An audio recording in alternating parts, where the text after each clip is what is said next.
In your kit this month, you have 4 pieces of fabric: a large white rectangle, a square of blue fabric, then you have a smaller rectangle of white and a rectangle of blue. You also have a needle that is tucked into your blue fabric. It is a number 24 chenille needle, not a number 5 embroidery needle like the pattern says. We don't carry the number 5 embroidery needle. But a chenille needle is also a sharp pointed needle and will work well for 3 strands of floss. You also have 1 skein of DMC red floss. The pattern says to take the wrappers off your floss and leave it coiled, so just leave it in its bundle, and to soak it in 1 tablespoon of salt and 1 tablespoon of vinegar in a sink of water. I don't usually do this, but if you're worried about it bleeding, then go ahead and do it. I did look up DMC's website, and they say that their thread is color fast and fade resistant. I do know that years ago, some DMC threads would bleed. So it's warm water. On DMC's website says 8 ounces of water, so it's 1 cup. And we're going to just put our floss in there. And the pattern says let it soak for half an hour. Once your thread has soaked for half an hour, then you're going to take it out and dry it on a paper towel. I'm not going to do that on camera for you. You will need to mark your design onto your large rectangle of fabric, and I talked about that last month, so I won't do it again. If you don't remember, you can go back and look at that. I have stitched my duck with 3 strands of floss and a stem stitch. I actually made 2 ducks because I thought I was going to like one that was multicolored better than the red work. I'm not convinced now that I do, but this one I changed colors of floss, so I used yellow, blue, orange, black, brown, red, gray. So it's up to you, but you only have the red floss in your kit. I did talk about making templates last month for applique, so you can go back and look at that if you need to for making templates. So either out of the Templar or out of cardboard will work, and that's for her kerchief. So I do want to mention though that when I go to trace my template onto the wrong side of the fabric, make sure that it's not facing the same way as the pattern. You want a mirror image. So I'm going to flip it over and then trace it, because when I turn it back over, it will be going that way. So if you trace it exactly the same as it is on the pattern and cut it out, you won't be able to use it because your duck is facing the other way and you'll be in looking for more blue fabric. I've cut out my applique pieces and I'm going to use Starch and Press, and I showed that in a video last month, so I'm not going to do that again. But what I didn't show last month was how I do circles or ovals or anything that's close to a circle or oval. So my little circle piece, I have stitched, I don't know how well you can see that, I have just done a running stitch inside the seam allowance all the way around the circle. Then I'm going to take the template and put it in the middle of the circle and pull up my running stitch. This one's really tiny, so I'm going to pull it all the way up. So on that side okay, let me see if I can hold on to it. On that side it looks pretty smooth. I will knot it off.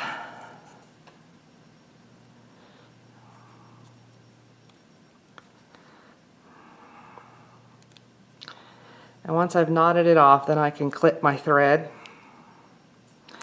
And now when I go to Starch and Press, my edges are already all turned under for me, so I will paint the starch on this side, press it, and once I've done that, then I will clip the threads and pull my template back out.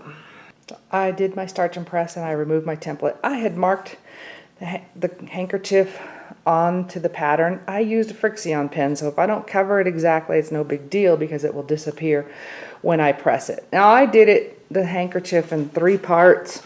So I have the main part, I have the knot here, and then I have the little circle for the center. You wouldn't have to do the circle if you don't want to. Look at this one, I haven't put the circle in yet, and it looks just fine the way it is, so that's up to you. So I'm going to stitch it down, but just like last month, if you don't want to do Starch and Press, you could do raw edged fused applique. In our ducks basket, we're going to put some flowers, or you can leave it empty if you want to, that's fine too. The pattern says to use buttons. I'm not going to use buttons. I'm making little flowers to go in here, and I'll add beads in the center for centers. So this is really like our blossom that we did on our pear last month, except for I'm not bothering to make a yo-yo. So I cut a circle. You need your circle to be about twice as big as you want your flowers to be across. My circles just happen to be 1.25 inches, and there's nothing magic about that measurement. It's just the biggest circle I had on this template. You don't have to have a template to mark a circle though. So I did a running stitch all the way around the edge of my circle. I'm using quilt weight thread. Otherwise you're going to want to use something heavier. I mean, not heavier. Otherwise you'll want to double your thread. I'm going to pull up my running stitches. So on this side it does look like a yo-yo, but it does have raw edges, and I don't care. That's going to be the back side.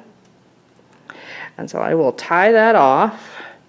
And then I'm going to make petals just like we did in the yo-yo last month, and I just did 4 petals instead of 3. So it's up through the center, go around the edge of your circle, come back up in the center, and pull it up tight. And because I'm making 4 petals, I went ahead and did opposite sides and then came back. So again, around the edge of my circle, pull up tight, then divide what's left in half. Again, I'm going around the edge of it.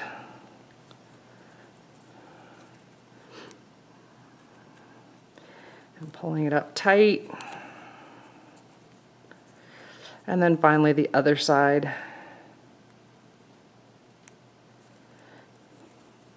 And I am trying to center that thread on what's left of my circle. Pull it up tight. Then I'm going to take my thread through to the back side and knot it off, or you could sew it onto your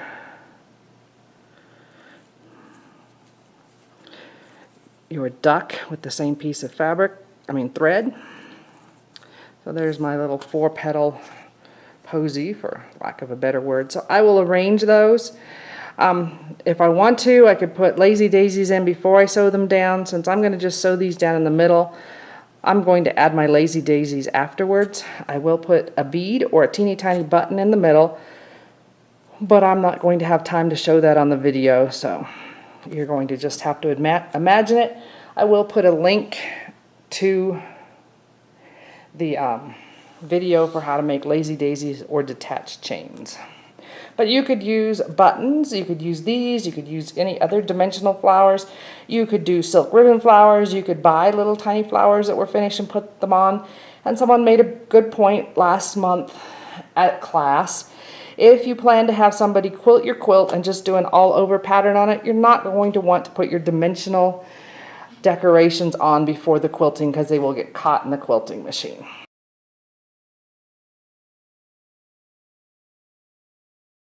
Our second block this month is the single wedding ring, and it is exactly the same block as our rolling stone block was last month, except for color placement. So you've already made one, so hopefully this will go easily for you.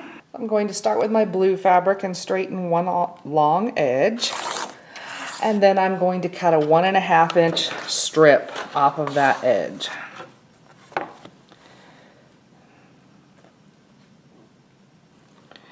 And I didn't trim it down. It says 1.5 by 11, but again, we're going to be cutting our pieces later, so it's not necessary. And then we need a 2.5 inch square off of here. I'm going to oversize it since I haven't straightened this other edge.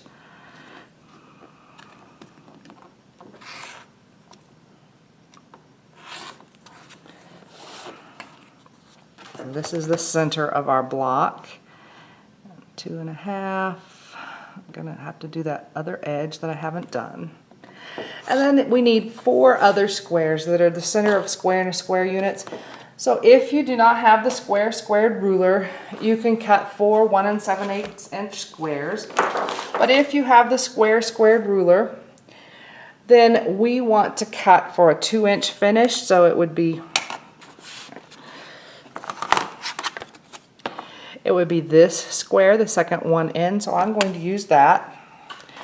And just like I did last month, I'm going to line that up on the edge of my fabric. Let's scoot this up a little bit. And then I'm going to get a long straight ruler. I'm sorry, I have a square here instead of a rectangle, so that's going to cause problems. So I'm going to do it from the other side. Okay, so this is my mark for my 2-inch square, and I'm just going to run it along the edge and adjust till I get the same width all the way down my strip. Then I'm going to remove the squared ruler.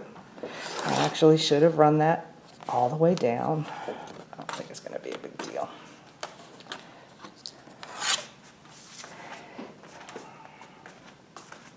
And now I'm going to use that ruler, the squared ruler, to cut 4 center squares for the center of my square and a square blocks.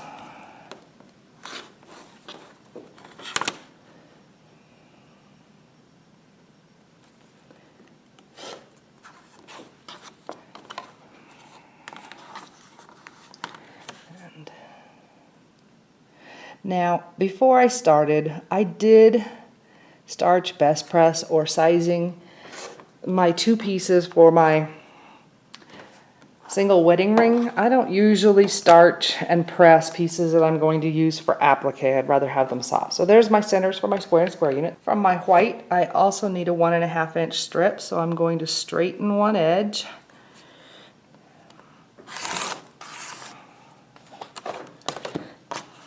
I'm being lazy and not walking around. And then I'm going to cut a 1.5-inch strip. Again, I'm not worrying about cutting it down to the 11. And then I need 8 2¼ squares. So that would be 9 by 4.5.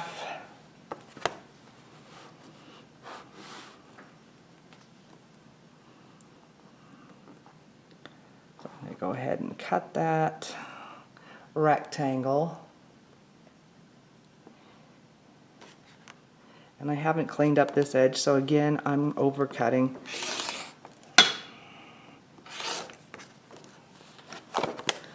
Turn it around. I'm being lazy.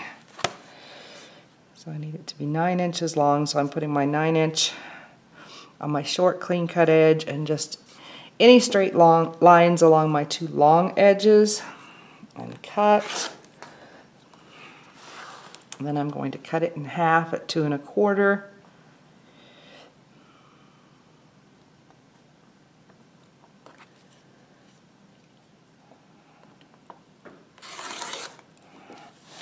And then I can start backing my ruler up. So I go 6 3/4.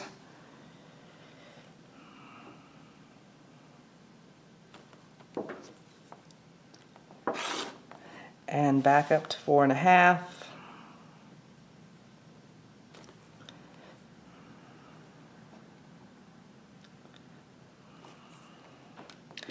And then to 2¼ and that will give me my 8 2¼ inch squares.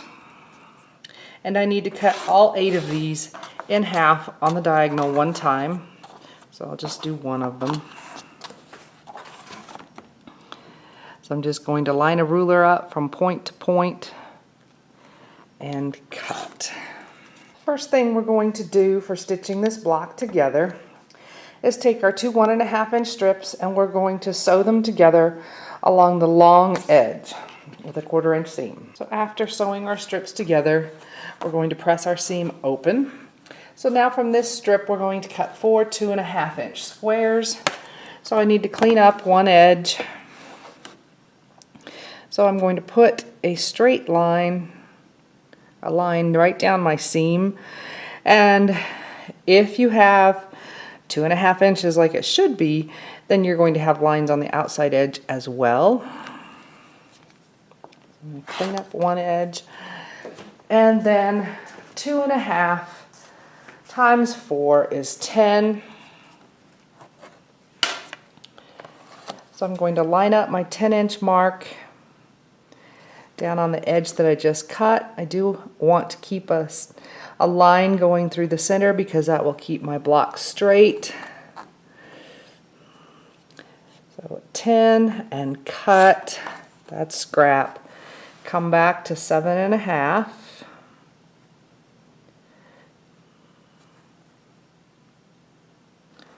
And cut,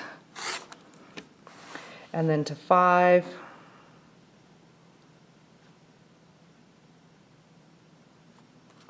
again cut, and then to 2.5, over so my word's not right smack dab in the middle of my measurement, and cut, and that gives me my 4 2.5-inch squares. My next step is to make 4 square and a square units, and we've done that before.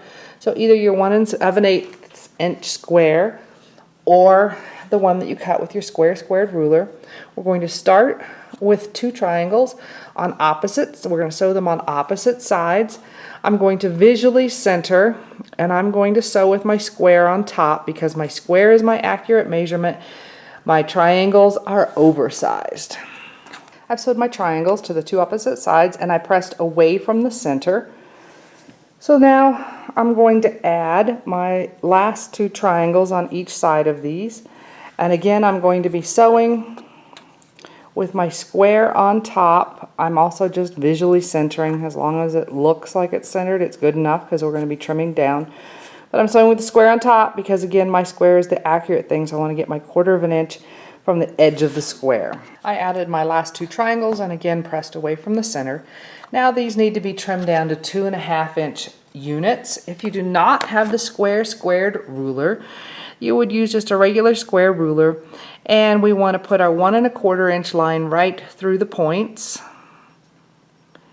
So right there, and we also want to make sure we have a 1/4 inch beyond that point, and then we're going to trim 2 sides, and now you're committed unless you made it bigger than 2.5. So we're going to line our 2.5-inch mark up here. Our 1 1/4 should still be going through my center points, and trim.